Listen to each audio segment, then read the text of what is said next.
বৃষ্টিতে পাহাড়ের সৌন্দর্য অতুলনীয়।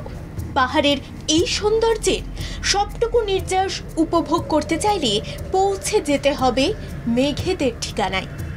আচ্ছা, একবার ভাবুন তো, আপনি বসে আছেন পাহাড়ি নদীর ধারে। মাঝে মধ্যে এই নদীর জল পাথরে ধাক্কা খাচ্ছে, আর সেই সময় আপনার চোখে মুখে ছিটে আসছে এই পাহাড়ি নদীর শীতল জল। পাশ দিয়ে বয়ে চলেছে শীতল হাওয়া, আর চুপ করে সেই জলে পা ডুবিয়ে আপনি নিজের পছন্দের গান শুনছেন হেডফোনে। একেবারে রোম্যান্টিক মুড যাকে বলে।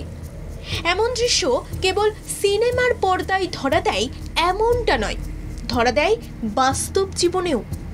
আপনিও যদি এই উপলব্ধি বাস্তবে পেতে চান, তাহলে ব্যাকপ্যাক করুন আর ঘুরে আসুন আলিপুরদুয়ারের আরও এক অজানা ঠিকানা, যার নাম সাচাফো বন। আলিপুরদুয়ার মানে সেখানে জঙ্গল, নদী আর পাহাড়ের সমাহার। এর অন্যথা নয় সাচাফো বনও। এখানে রয়েছে নদী, পাহাড় আর জঙ্গল, যে জঙ্গলের ভিতর গাছের প্রতিটি ডালে ধরা দেয় নানা অজানা পাখি। সেসব পাখিদের ডাক শুনে মনে হবে যেন তারা আপনাদের সঙ্গে গল্প করতে চাইছে, নতুন করে আলাপ করতে চাইছে আপনাদের সঙ্গে। ওই যে দূরে আবছা হয়ে রয়েছে ভুটান পাহাড়। পাহাড়ের চূড়াগুলি মেঘে ঢাকা। অনেক সময় সেই মেঘ ভেসে যাবে একদম আপনার গা ঘেঁষে। এই অনুভূতি একবার পেলে তা চিরস্মরণীয় হয়ে থাকবে আপনার জীবনে। জঙ্গলে ঘেরা পাহাড়ের অলি গলি পথ ধরে এগোতেও মন্দ লাগে না, বরং সবুজের ঘেরাটোপে এই পাহাড়ি পথ ধরে এগোতে গিয়ে রোমাঞ্চকর অভিজ্ঞতার সাক্ষী হবেন আপনি।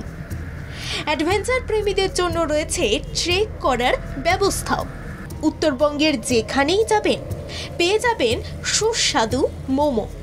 হাতে গরম গরম মোমো নিয়ে পাহাড়ের কোনো এক ঢালে বসে অফুরন্ত প্রাকৃতিক শোভা মন ভরে উপভোগ করা।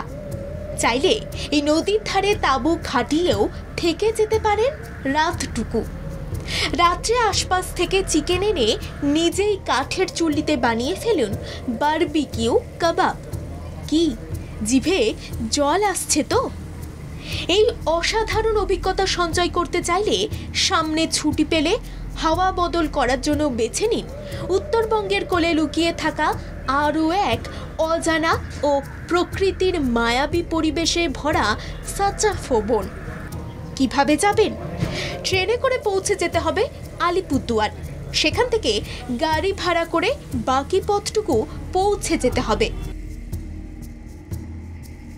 ব্যুরো রিপোর্ট, বাংলা জাগো।